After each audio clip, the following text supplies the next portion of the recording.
Bienvenue dans Le Sdari, le podcast qui explore les réalités, les opportunités et les défis de ceux qui vivent, investissent ou rêvent d'entreprendre au Maroc. Aujourd'hui, nous tournons un épisode où on va parler d'assurance à Agadir.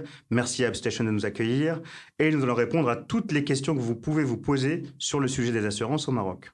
Notre invité du jour est Ayoub Rosali, un agent général auprès de la compagnie AXA Maroc. On va passer un petit peu moins d'une heure ensemble pour comprendre en détail le fonctionnement des assurances au Maroc avec des conseils, des exemples et les erreurs à éviter. Installez-vous confortablement, prenez un carnet si besoin. C'est parti pour un nouvel épisode de Le Sdari. Eh bien, l'homme sage est celui qui vient toujours chercher des conseils d'abord. Les armes, on en trouve partout.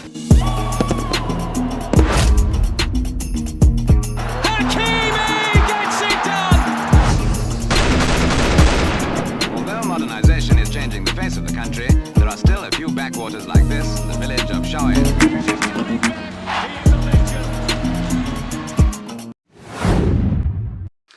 Bonjour Ayoub, Bonjour Hassan, j'espère que tu vas bien. très bien, merci et toi? Merci, je vais bien. Première petite question, est-ce que tu peux déjà te présenter un petit peu, notamment sur ton parcours et ton expérience dans le domaine de l'assurance? Bien sûr. Alors déjà, merci de m'accueillir aujourd'hui. Un grand bonjour, bonsoir à tous ceux qui nous écouteront. Merci aussi à l'équipe UpStation. Donc moi, je suis agent général AXA Assurance Maroc. J'ai travaillé dans le domaine des assurances sur le marché français, au début auprès d'un courtier en assurance, Assurance 2000. Puis vers Direct Assurance, j'ai pu travailler sur Direct Assurance. Enfin, au Maroc, j'ai été responsable d'agence, donc responsable bureau direct sur Agadir, à Haï Mohammadi, depuis 2023. Et depuis juin 2025, j'ai pu passer et réussir le concours pour devenir agent général. Et tu peux nous dire où est-ce qu'est située du coup ton agence? Alors, elle est située à Haï Mohammadi, à Agadir, donc résidence Al-Marwa, numéro 806. Vous allez trouver ici les coordonnées, Inch'Allah.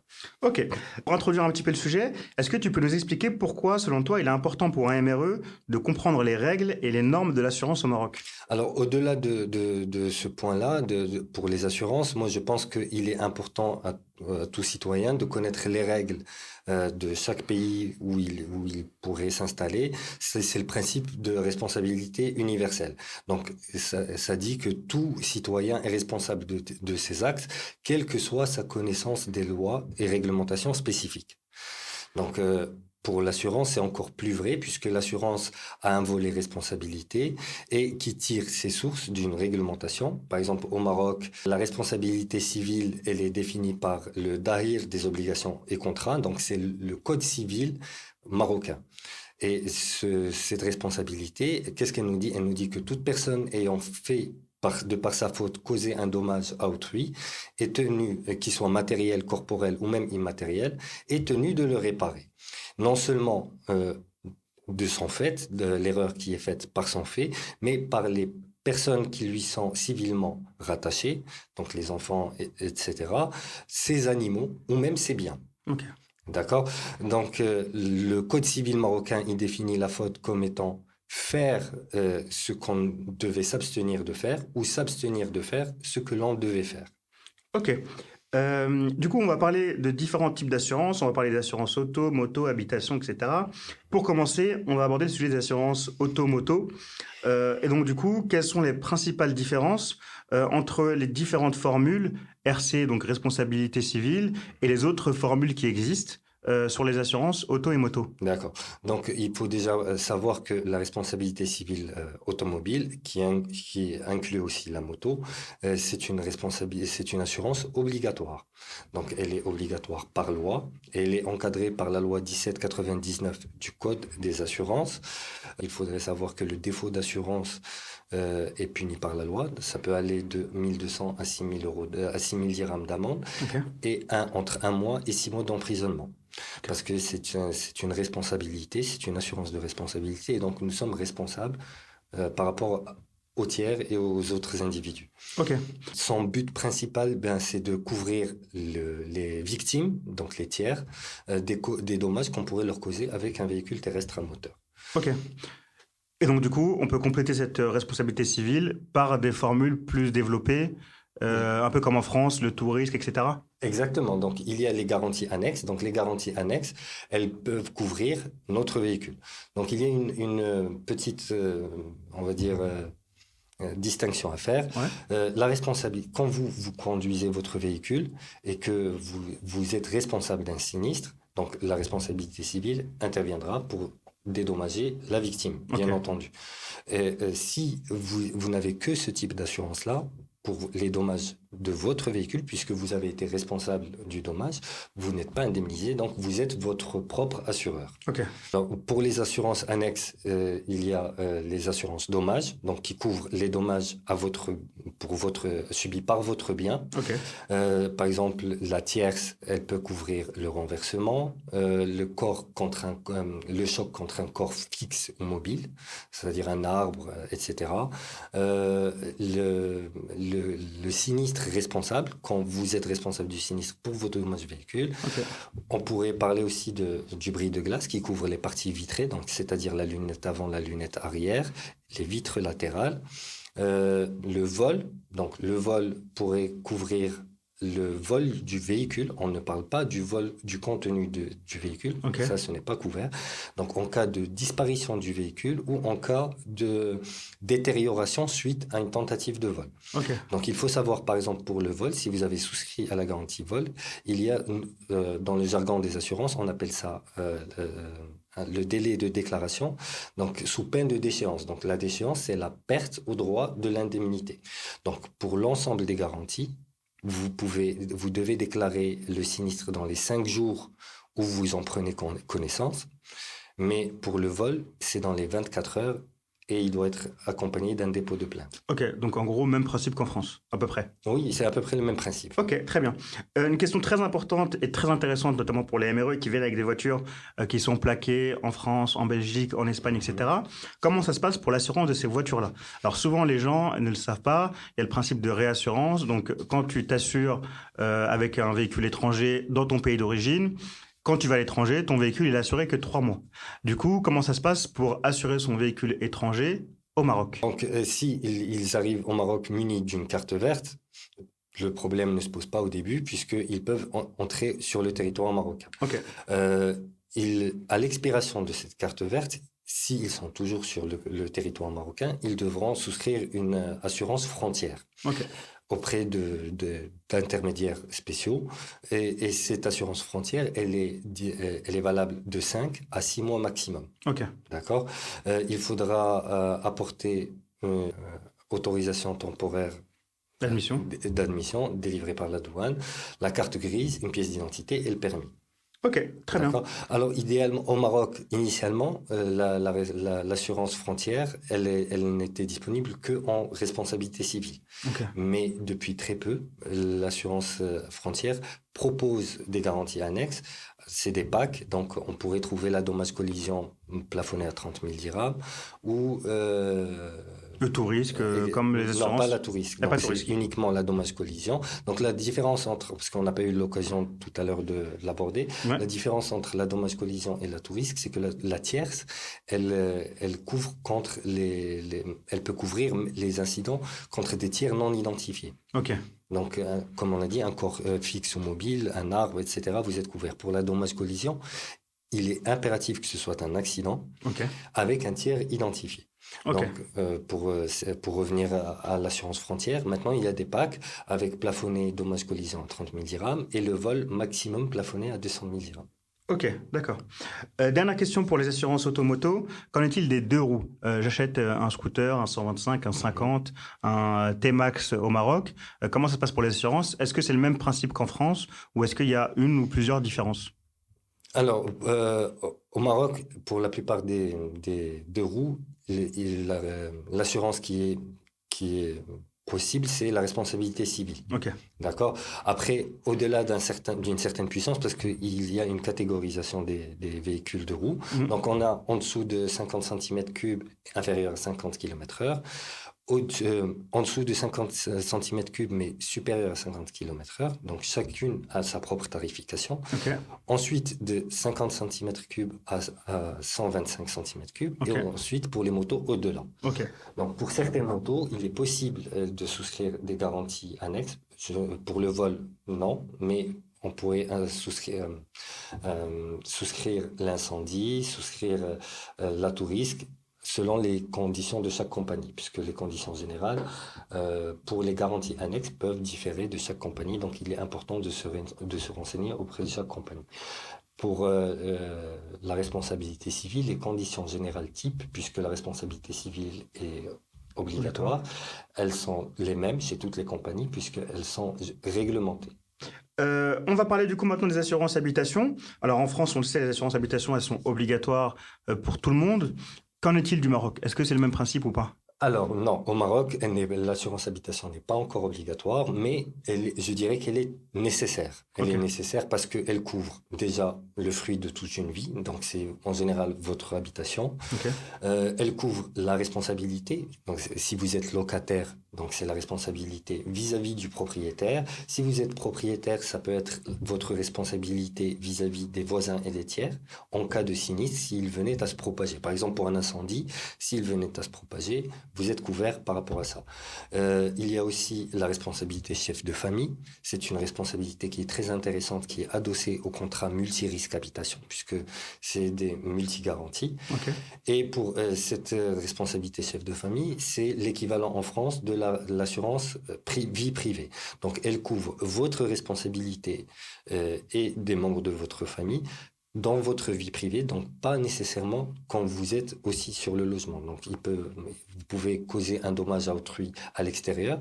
Du moment que ce dommage n'est pas intégré sous forme dans l'une des autres assurances, par exemple, si vous causez un dommage mais pas avec votre véhicule, puisqu'il y a la responsabilité civile automobile. Donc là, ce n'est pas pris en charge. Mais si vous êtes sans véhicule, vous causez, par exemple, vous avez par inadvertance brisé une vitre, etc., lors d'un café, là, la responsabilité chef de famille peut intervenir pour dédommager le tiers. Ok. Et du coup, comment ça fonctionne pour cette assurance? C'est comme en France, du coup, on va voir son assureur, il met une assurance habitation, lui nous fait un devis, puis ensuite on achète ou pas l'assurance? Oui, c'est un peu ça. Donc, il faut se rendre auprès de son intermédiaire d'assurance. Être le plus exhaustif possible sur nos attentes. Je sais qu'en France, on parle de mètres carrés. Qui sont des conditions à la tarification, le nombre de pièces, combien, etc. Au Maroc, ce n'est pas le cas. Donc, au Maroc, nous, ce qu'on assure, on assure la valeur immobilière. Donc, il faut avoir en tête la valeur de reconstruction. On ne parle pas de valeur spéculative parce que souvent, il y a une confusion par rapport à ça. Les gens, par exemple, achètent un bien à 1 million de dirhams. Ça, c'est la valeur spéculative. En réalité, pour reconstruire ce bien, si jamais il y a un incendie, ça coûtera nettement moins que 1 million de dirhams. Donc, il faut avoir en tête ces capitaux-là et aussi la valeur du contenu, puisque c'est surtout le contenu lors d'un sinistre qui est le plus exposé. Ok. Alors, petite question d'un cas concret. Moi, j'ai une assurance habitation. Mon voisin d'au-dessus n'en a pas. Il y a un dégât des eaux. Est-ce que, du coup, le fait que mon voisin du dessus n'ait pas d'assurance habitation, est-ce que moi, je suis couvert par mon assurance? Alors, oui, c'est possible. C'est ce qu'on appelle le recours subrogatoire. Donc, vous vous adressez à l'assurance. L'assurance vous indemnise. Au moment où elle vous indemnise, vous perdez tout droit à l'indemnisation auprès de ce voisin, et c'est l'assurance qui peut exercer un recours contre ce tiers pour récupérer. Donc ça veut dire que c'est intéressant parce que du coup ça veut dire qu'on peut se couvrir quand le voisin n'est pas couvert. Ça me permet au moins moi d'être tranquille s'il y a un dégât des eaux. Exactement. La seule chose qui n'est pas couverte dans tout type d'assurance, c'est la faute dolosive ou le dommage volontaire. Donc si vous avez un jour un différend avec votre voisin et que volontairement il a essayé de vous nuire, là l'assurance ne pourra pas vous indemniser, donc il faudra suivre un parcours judiciaire classique. Ok, d'accord. On va parler maintenant des assurances santé, c'est quelque chose qui est très important. Les MRA en parlent beaucoup parce que c'est un vrai sujet au Maroc. Est-ce que les assurances santé au Maroc sont déjà obligatoires? Alors, l'assurance santé au Maroc, elle est obligatoire. On appelle ça l'AMO. Elle est obligatoire par loi et elle est imposée à tous les salariés, travailleurs indépendants, etc., dans le secteur public et privé. Donc même principe qu'en France avec la sécurité sociale. En fait, l'AMO, c'est la sécurité sociale au Maroc. Ok. Elle vous couvre, vous, mais aussi les personnes qui sont à votre charge, donc le conjoint, les enfants de moins de 21 ans, les enfants qui étudient maximum 26 ans, Ok. et les enfants handicapés sans limite d'âge. Ok. Donc là, vous êtes pris en charge. Pour l'AMO, il y a une classification des maladies. Donc il y a certaines maladies qu'on appelle les affections longue durée ou longues et coûteuses qui bénéficient d'un traitement et d'un taux de remboursement assez intéressant par rapport aux soins courants ambulatoires. Mais ce qui est intéressant, je trouve que ça reste très intéressant au Maroc, c'est de souscrire des complémentaires. Pourquoi ? Parce que au Maroc, l'assurance maladie, elle est encadrée par l'ANAM et il y a un taux de remboursement, un taux national de référence, le tarif national de référence. Donc c'est un tarif de base qui définit les tarifs en général pratiqués. Donc, par exemple, pour toi, Hassan, si demain tu décides de partir chez un généraliste, en général, le tarif, il est à peu près de 150 dirhams, la consultation, sauf que le tarif national de référence, il dit que un généraliste, c'est 90 dirhams. Donc, quand on entend que vous êtes remboursé 70% via la CNSS, c'est 70% de 80 dirhams. De 80 dirhams, ce qui équivaut à 56 dirhams. Et du coup, la complémentaire va pouvoir permettre de rembourser de 80 dirhams jusqu'à 150 dirhams, donc les 70 dirhams qui ne sont pas remboursés par... Presque, c'est pas ça, mais presque. Alors, par exemple, nous, chez AXA, on a un produit qui s'appelle Sehassur, qui est une complémentaire, donc elle complète. Qu'est-ce qu'on fait déjà ? On prend le tarif national de référence, on le multiplie par 2. Et après, le reste, vous allez être remboursé dans la limite de 200% du tarif national de référence et dépendamment de l'offre souscrite. Donc, le taux de remboursement. On a 80%, 85%, autant pour moi, 90% et 95%.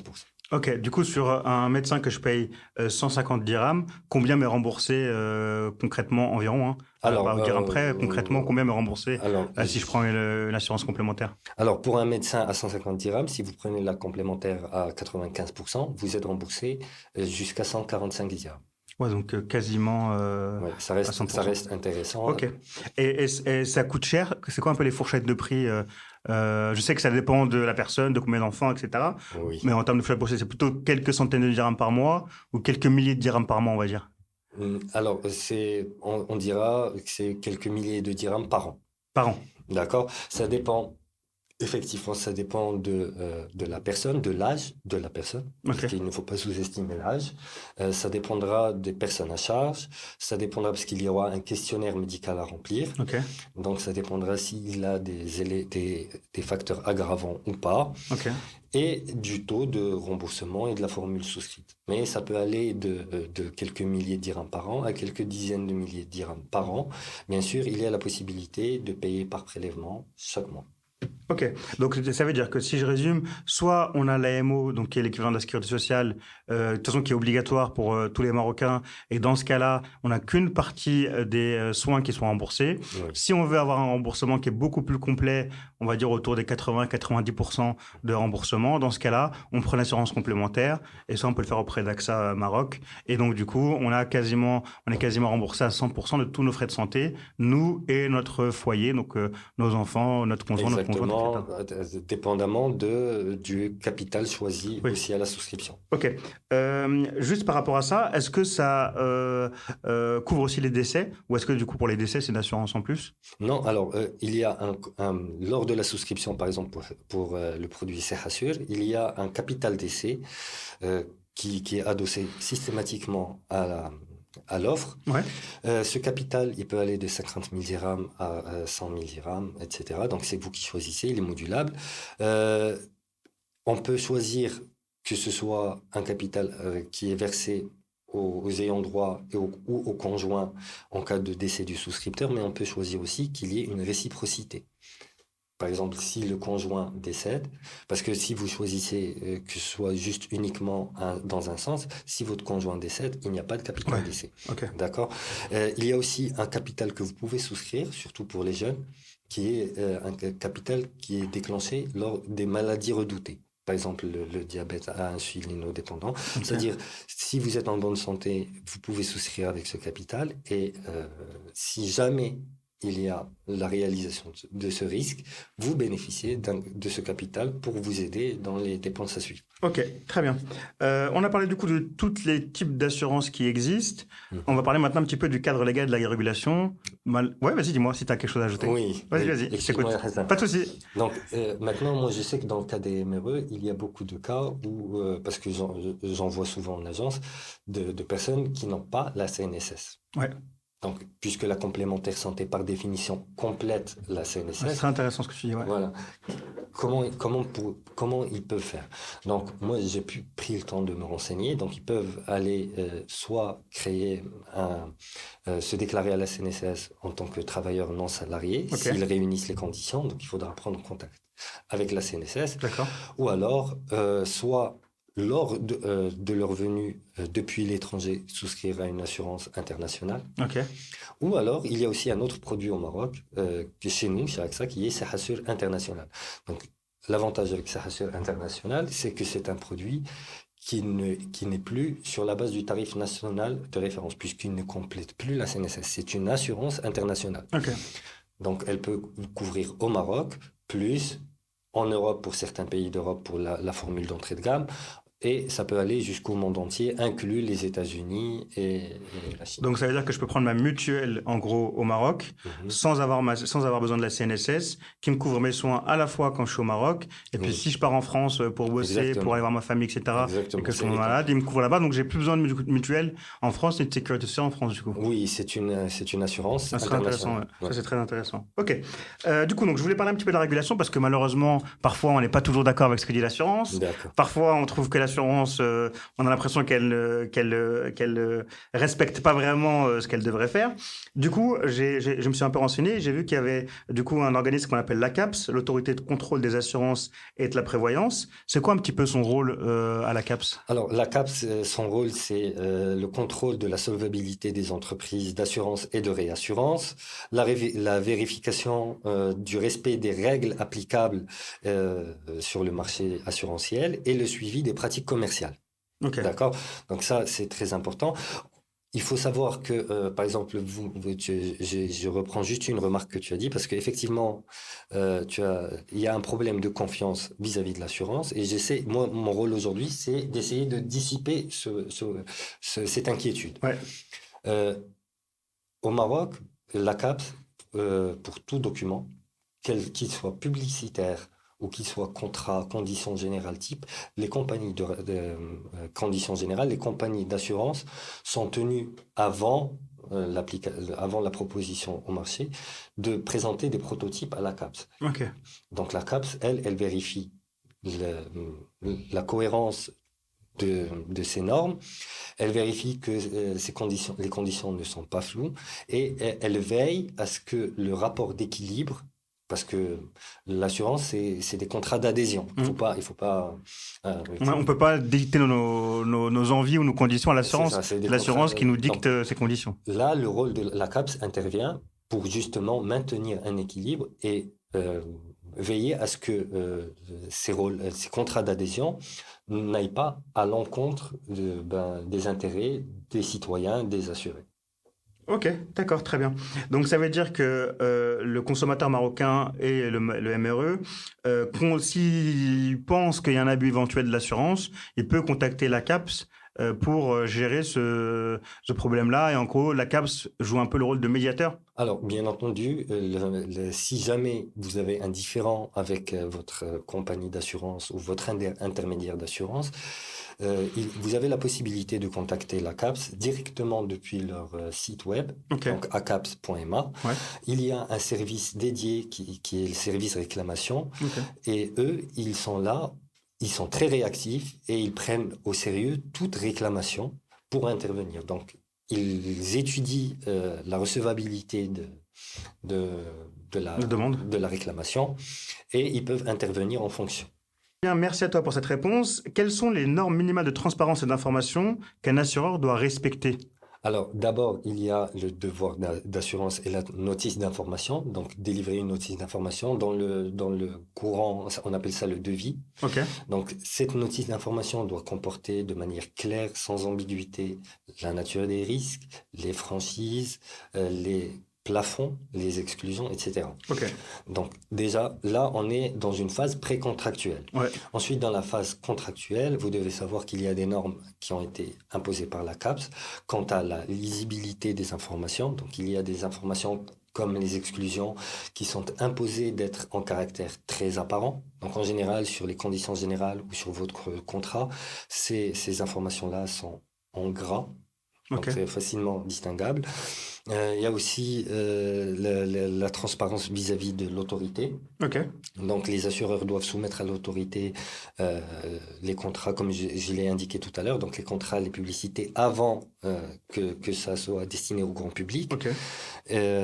Et donc, et il y a des sanctions. Donc, toute Non-respect des... falsification, Ouais, voilà, toute falsification peut aller d'amende jusqu'au retrait d'agrément, ok. voire à des sanctions pénales en cas de falsification de documents, etc. Donc, moi, ce que je tiens vraiment à rassurer, l'assurance au Maroc, c'est vraiment un secteur qui est très réglementé et très suivi. Donc, voilà, n'hésitez pas à poser vos questions auprès de vos intermédiaires, à vous renseigner. N'hésitez pas à vous rendre sur les sites dédiés, comme celui de la CAPS ou des compagnies d'assurance. Et voilà. Et n'hésitez pas à contacter si Ayoub parce que justement, c'est pour ça qu'on m'a Ah oui, recommandé à toi Marhaba. parce que justement, tu es quelqu'un qui ne vend que ce que la personne ce dont la personne a besoin et Avec un grand plaisir. et qui du coup conseille vraiment les personnes. Et c'est pour ça que moi, j'invite ceux qui nous écoutent et qui nous Merci. regardent Ben, on essaye. à te contacter parce que c'est vrai que là-dessus, tu es très très carré.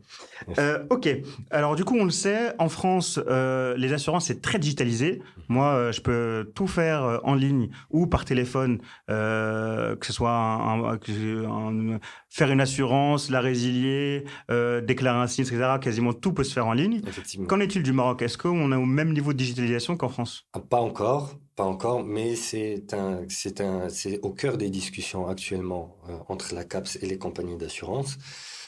Simplement, là maintenant, il y a des parcours qui peuvent être 100% digitalisés. Je pense par exemple au sinistre, où vous Ok, pouvez suivre un dossier sinistre depuis votre application. ok, Donc même si vous êtes à l'étranger, si vous êtes reparti à l'étranger, vous pouvez savoir où est-ce que ça en est au Maroc.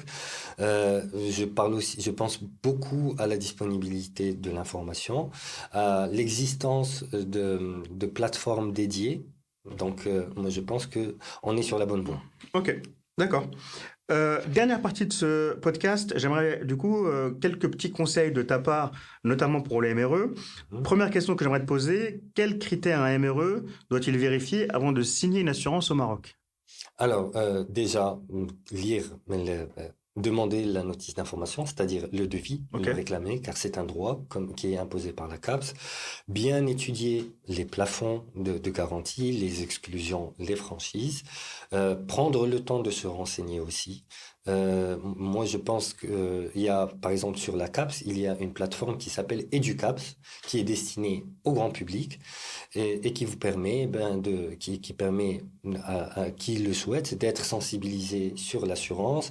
Il peut y avoir même des bandes dessinées, donc c'est très ludique, des bandes dessinées, ou même des step by step ok, en cas de réalisation de sinistre.